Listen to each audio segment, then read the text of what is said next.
Assalamualaikum warahmatullahi wabarakatuh. Shalom, Om Swastiastu, Namo Buddhaya. Kami dari kelompok 3 akan melakukan diskusi dalam bentuk video akan pemenuhan tugas etika profesi dalam melakukan diskusi pelanggaran kode etik yang dilakukan oleh profesi hukum. Di sini kami dari kelompok 3 akan memberikan diskusi kami terkait dengan seorang hakim yang melanggar kode etik di mana seorang hakim melakukan perselingkuhan dalam kapasitas kerjanya. Untuk terlebih dahulu, di sini nanti akan dijelaskan kronologi, kemudian tugas dan wewenang dari seorang hakim, kemudian kode etik dari seorang hakim, hingga dari penyelesaian dari perkara kasus yang dihadapi oleh hakim dalam pelanggaran kode etiknya. Yang pertama, dipersilakan untuk kronologisnya dibacakan. Mengenai kronologis, Majelis Hakim kembali menghukum hakim melakukan selingkuh. Kali ini hakim selingkuh itu dengan inisial MRL atau M. Reza Latukonsina dihukum selama 2 tahun di wilayah hukum Pengadilan Tinggi Maluku Utara. Hakim PN Ternate ini terbukti melanggar sejumlah ketentuan kode etik dan pedoman perilaku hakim lantaran berselingkuh dengan seorang panitera pengganti di PN Ternate.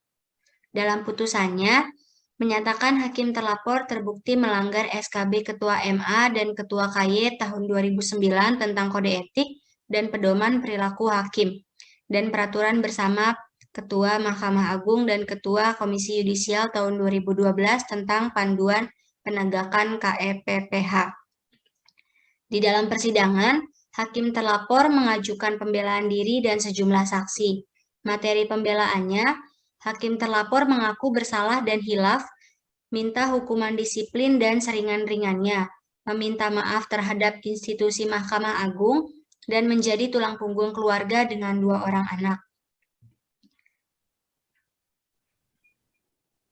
Pada 10 Oktober 2013, sekitar pukul 11, terjadi penggerebekan di rumah dinas hakim terlapor oleh masyarakat setempat. Dalam penggerebekan itu ditemukan seorang wanita yang bernama Sinta Ali yang sedang bersembunyi di dalam kamar tidur hakim terlapor.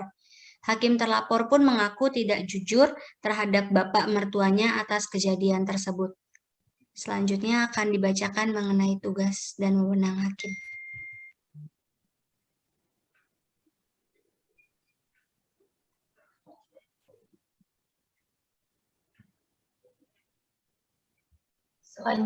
Selanjutnya adalah tugas hakim. Tugas pokok hakim sendiri yaitu menyelenggarakan perkara mulai dari menerima, memeriksa sampai dengan mengadili perkara yang masuk di pengadilan. Dan tanggung jawab hakim seharusnya ialah keberhasilan dan kebenaran pelaksanaan tugasnya dalam memimpin persidangan, pengamanan kebijakan atasan di pengadilan, memaksimalkan kemampuan sumber daya, dan kebenaran laporan. Wewenang hakim ialah mengatur pelaksanaan tugas, mengadakan hubungan kerja, dan mengajukan usul atau saran kepada atasan di pengadilan.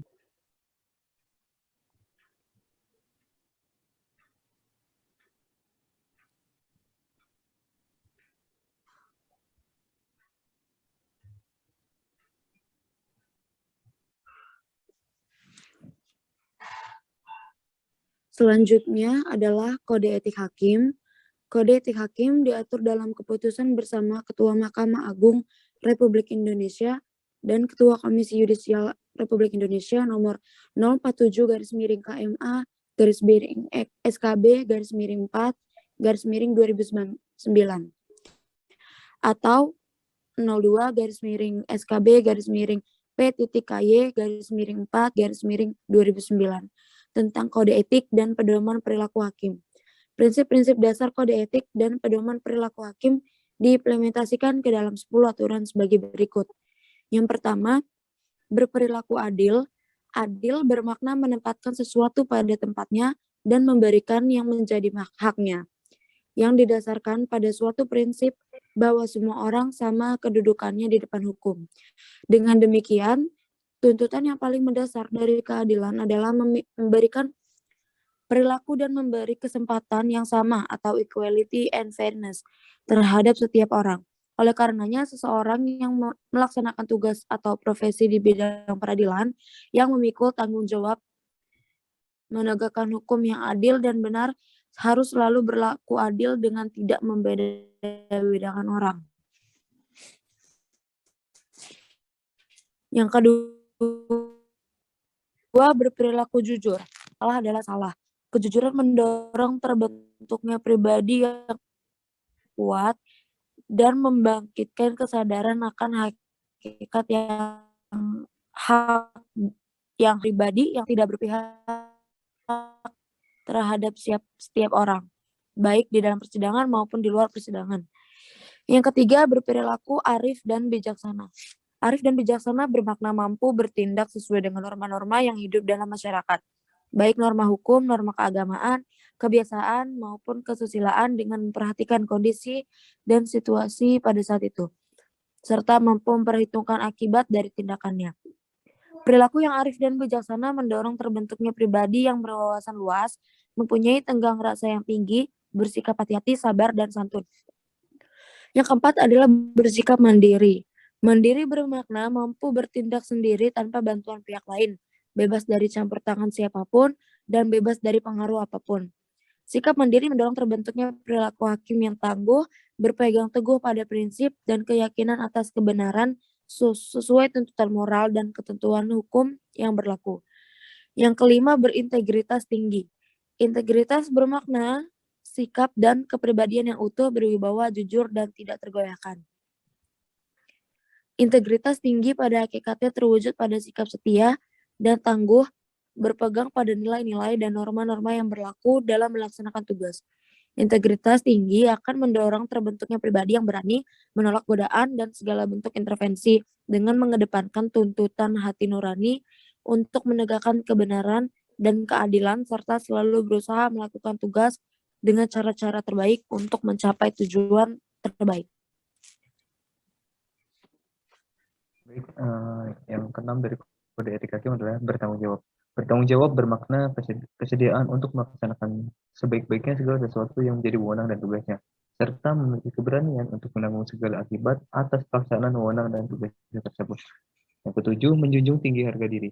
Harga diri bermakna bahwa pada diri manusia melekat martabat dan kehormatan yang harus dipertahankan dan dijunjung tinggi oleh setiap orang. Prinsip menjunjung tinggi harga diri, khususnya hakim, akan mendorong dan membentuk pribadi yang kuat dan tangguh, sehingga terbentuk pribadi yang senantiasa menjaga kehormatan dan martabat sebagai aparatur peradilan. Yang kedelapan, berdisiplin tinggi. Disiplin bermakna ketaatan pada norma-norma atau kaidah-kaidah yang diyakini sebagai panggilan luhur untuk mengemban amanah serta kepercayaan masyarakat pencari keadilan. Disiplin tinggi akan mendorong terbentuknya pribadi yang tertib di dalam melaksanakan tugas, ikhlas dalam pengabdian, dan berusaha untuk menjadi teladan dalam lingkungannya, serta tidak menyalahgunakan amanah yang dipercayakan kepadanya. Yang sembilan, berperilaku rendah. Rendah hati bermakna kesadaran akan keterbatasan kemampuan diri, jauh dari kesempurnaan, dan terhindar dari setiap bentuk keangkuhan. Rendah hati akan mendorong terbentuknya sikap realistis, mau membuka diri untuk terus belajar, menghargai pendapat orang lain, menumbuh kembangkan sikap tenggang rasa, serta mewujudkan kesederhanaan, penuh rasa syukur dan ikhlas dalam mengemban tugas. Yang 10, bersikap profesional. Profesional bermakna suatu sikap moral yang dilandasi oleh tekad untuk melaksanakan pekerjaan yang dipilihnya dengan kesungguhan, dan didukung oleh keahlian atas dasar pengetahuan, keterampilan, dan wawasan luas. Sikap profesional akan mendorong bentuknya pribadi yang senantiasa menjaga dan mempertahankan mutu pekerjaan, serta usaha untuk meningkatkan pengetahuan dan kinerja sehingga tercapai setinggi-tingginya mutu hasil pekerjaan efektif dan efisien. Sekian dari penjelasan kode etik hakim.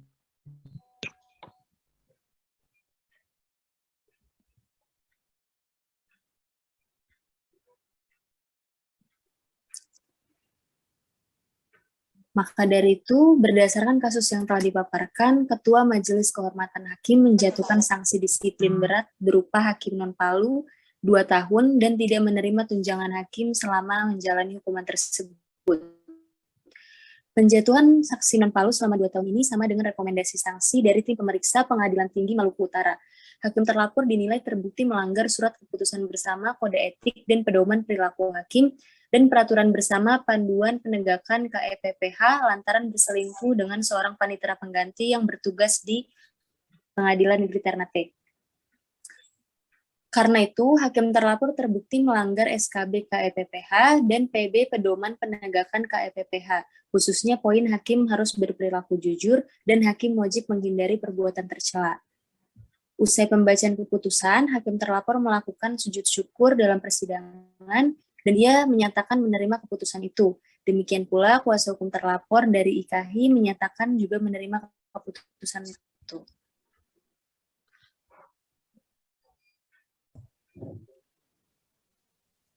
Pada dasarnya seluruh hakim di Indonesia kiranya dapat memahami dan mengamalkan kode etik sebagai pedoman berperilaku dalam melaksanakan tugasnya. Sehingga hakim sebagai corong undang-undang dapat menegakkan keadilan tanpa campur tangan pihak lain, serta dapat berperilaku jujur dalam melaksanakan tugasnya maupun mengakui kesalahannya terkait dalam melakukan pelanggaran kode etik. Kewajiban hakim untuk memelihara kehormatan dan keluhuran martabat serta perilaku hakim sebagaimana ditentukan dalam peraturan perundang-undangan harus diimplementasikan secara konkret dan konsisten baik dalam menjalankan tugas yudisialnya maupun di luar tugas yudisialnya. Sebab hal itu berkaitan erat dengan upaya penegakan hukum dan keadilan. Kehormatan adalah kemuliaan atau nama baik yang sedia. Kehormatan hakim itu terutama terlihat pada putusan yang dibuatnya dan pertimbangan yang melandasi atau keseluruhan proses pengambilan keputusan yang bukan saja berlandaskan peraturan perundang-undangan, tetapi juga rasa keadilan dan kearifan dalam masyarakat. Sebagaimana halnya kehormatan, keluhuran martabat merupakan tingkat harkat kemanusiaan atau harga diri yang mulia yang sepatutnya tidak hanya dimiliki tetapi juga harus dijaga dan dipertahankan oleh hakim melalui sikap, tindak, atau perilaku yang berbudi pekerti luhur. Oke, baik. Jadi berdasarkan diskusi yang telah kami lakukan dari kelompok 3, dapat diketahui bahwasan suatu profesi amatlah penting, terutama pada seorang hakim, di mana seorang hakim merupakan salah satu pilar dalam penegakan hukum yang ada. Harusnya menjadi contoh bagi masyarakat luas bagaimana arti tanggung jawab dan profesionalitas. Seorang yang profesional juga dituntut supaya bertanggung jawab atas prinsip dan wewenang dalam profesinya. Seperti halnya hakim juga harus berintegritas dan menjunjung tinggi norma-norma yang ada. Terlebih juga sudah adanya kode etik yang dimiliki oleh para hakim. Sekian dari diskusi kita pada hari ini pada kelompok 3 terkait dengan kode pelanggaran etik yang dilakukan oleh hakim. Kurang lebihnya mohon maaf. Wassalamualaikum warahmatullahi wabarakatuh.